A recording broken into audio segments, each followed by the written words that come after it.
Hello, all you drama enthusiasts. Welcome to the meeting. This is Angie's Drama Room, and I am your meeting host, Angie. And today is part two of the Korean dramas that I am currently watching. If you come, whatever which way you're coming in, you can go and watch my part one Chinese dramas I talked about. And then this is part two, the Korean dramas that I have currently watching. Before I go into that, please hit that subscription button. I appreciate all the subscriptions that I have gotten.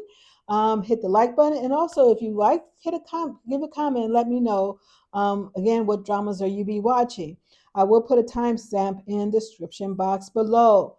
So let's talk about Korean dramas. Before I go into there, in my mind, I was thinking about the 16 episode K dramas that have been going on since, you know, forever, right? Either there were 16 episodes, and if it really was a hot topic or hot thing, it goes into maybe giving you an extra two episodes, like 19 and 20. And with Korean dramas, they usually record as it airs. So sometimes they are in the midst of recording as it airs.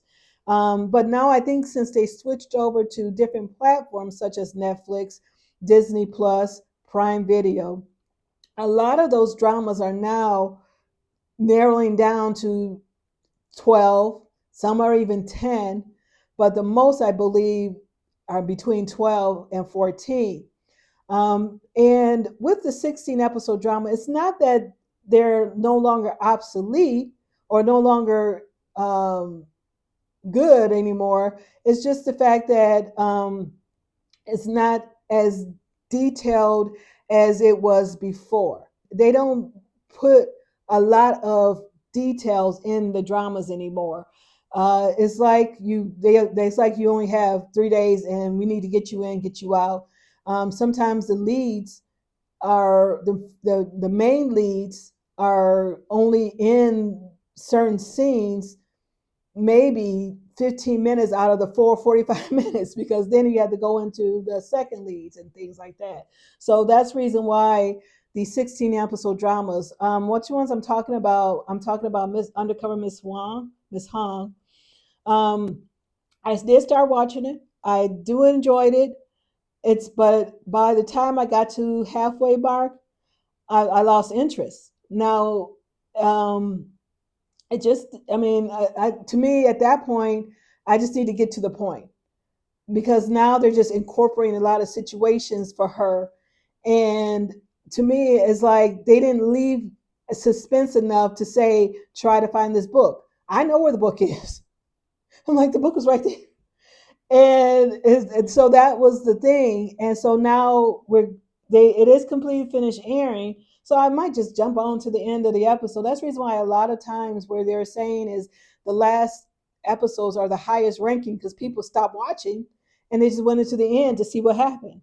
And that's kind of how it is. It kind of draws, the scenes are no more, it's just now filler scenes. And it's not no more about a whole keeping us in the moment of each scene. And that's kind of why that 16 episode didn't work. Then the next one was Typhoon Family, same thing.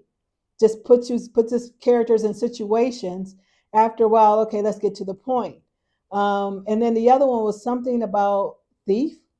Um, I'll to let you know right here. I started watching. I stopped watching it, but people are saying it's actually pretty good. It's a 16 episode drama. And it was kind of weird because it was still going on. I'm like, wait a minute, it's still going on. And I started again. I picked it back up, and it's actually not too bad. But I guess I'll continue to watch it in between of all these other dramas that I have been watching. Again, it's a Korean drama, so you only get 2 episodes a week when you talk about Korean drama. So that's another thing. You got to remember what dramas you've been watching as they were playing. But sometimes the one with the D thing was it's a costume drama, period piece costume drama, and the female lead. I saw her on, she was a lawyer on some show, but they're only a 5 year difference in age, but sometimes there are scenes where the male lead looks younger than her, but sometimes he looks older. So it's just basically the way the camera is directing and lighting and things like that. Let's talk about the Korean dramas that been watching. Siren Kiss. This one is considered a thriller, romance, suspense, melodrama. And it stars our girl Park Min Young. I loved her. I loved her since her private life. I've been following her since then. I matter of fact, I watched other episodes that she's been in back in 2015, 16, or something like that. The Healer or Healer. I'll let you know and let you know. But anyway, and then this one, and then it has the Wee Han Jun. Oh yeah, it is working for him. I think I think right this time I'm just wanting to watch a very strong male lead. So with this Siren Kiss, basically it's about Park Min Jin's character. She's considered like the Black Widow. They didn't really necessarily say it, but that's what happens. Anybody around her dies. You kind of understand what's going on and why that is possible. It's not too much of a suspense, but unless it give you a nice little twist and turn there. But however, and then our and then with Haju, which is his real name anyway, he is a insurance investigator. He goes after people who have been trying to fleece the insurance company out of money with fake things. He used to be a cop, but something happened with his sister, I think. And so he quit, and then he went into becoming, because I think somebody happened and they took the insurance. So then he went into uh, insurance investigating, and so that's how he did it. So this is how they come together, trying to figure out what's going on, even though it's not an insurance issue, but he's still researching and figuring out why people are dying around her, and but yet the insurances are being canceled. The visuals are on par. She looks very beautiful in this one, just better than that Confession of the Queen Confession or something. Visuals are very strong in this one. She's very the Melody's visuals are strong in this one. Yeah, I'm watching Siren Kiss basically because of the leads at this point, and a little bit of the suspense. So I'm holding on to that one. I believe this one's only maybe either a 12 episode drama. This one is on Prime Video. Now, with this one, is English dubbed. And with Prime Video, I can't switch it to Korean, the original Korean. It would have been better if I can get into the original Korean because the English dub is not working. I'm not enjoying it. And it's kind of funny because she's playing a curator or auctioneer, excuse me, uh, for paintings and which is and things in that nature. And within my private life, she's a curator in my private life, and she went to an auction. And so that's where we are. Let's talk about our universe. This one I talked about previously on my weekly roundup. I'm still watching it, yes. Some people may stop short of watching it. Some people may not have enjoyed it.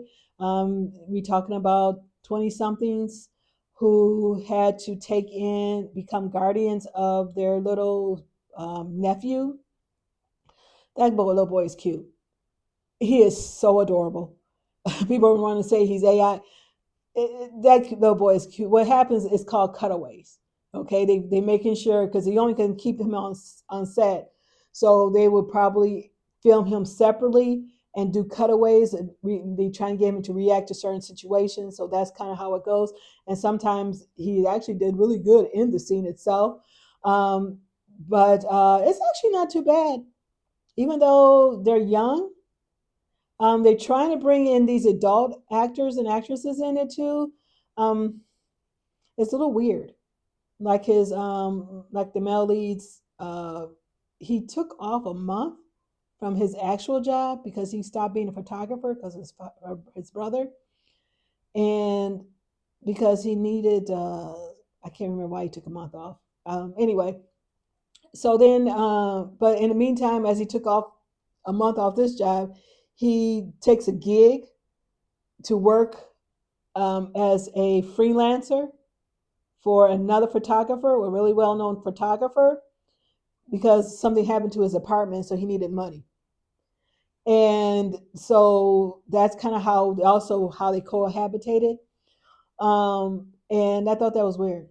I mean, you can't like if I would have took off work, getting paid to do it also, but you said you needed time off of work for this particular reason, but then you took a side job. Yeah, that ain't working.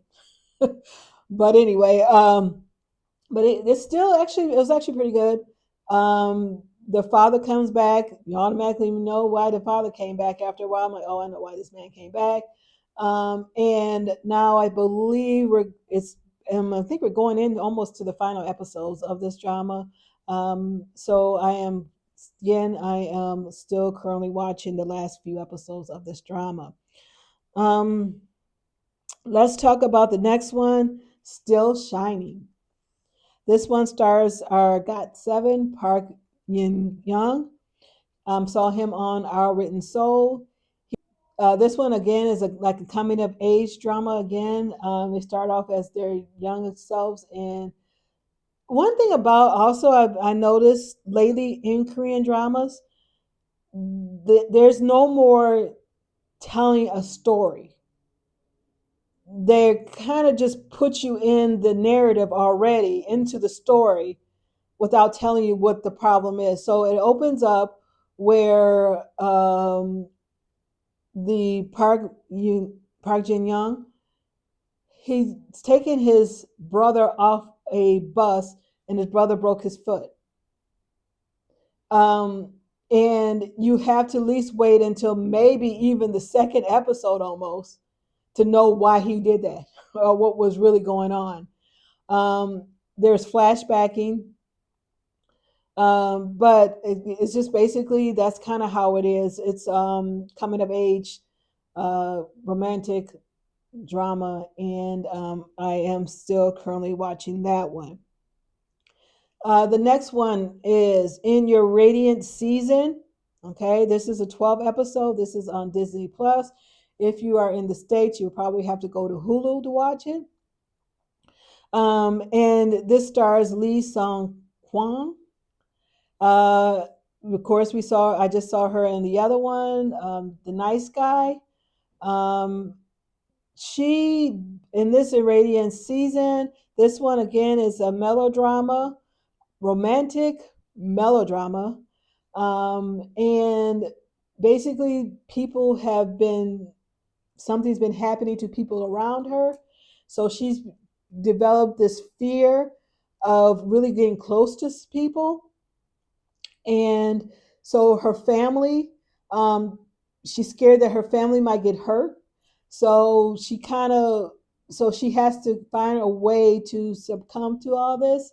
And so again, we're talking about again the storytelling. They kind of just throw you into the story without any context of who's who. And so about the second, third episode, like, well, who's this person? Who's this person? Oh, okay. But she has two sisters, so it's three of the girls. She has two sisters. I think she's the middle child, if I'm not mistaken. And the grandmother. And the grandmother is a very popular fashion designer. She has her own couture, and the daughter works and the granddaughter works, which is our female lead, works for it, but she got it on her own talent. But of course, because her grandmother is this, they're thinking this way. And even one thing I do like about it is the um, grandmother even has a relationship. So each sister is into some form of relationship. Even the younger sister, who's a senior in high school, 18. So she's kind of cute. So it's actually pretty good. The story's pretty good. The male lead in here is actually pretty good. I'm not too familiar with the male lead. I saw these both he was in these dramas that I actually did see. But I guess again, those were from a couple of years back, so I can't really necessarily remember. I remember the drama, but not necessarily the person, the leads in the drama itself. But I'm watching that one. So that's kind of it. Those are my Korean dramas. Again, tell me which ones are you watching? Which one that you like? Is there any other dramas that you probably are watching? Leave a comment, hit the like, hit the subscription button. I appreciate it. Thank you for watching. Thank you for tuning in. Meeting adjourned.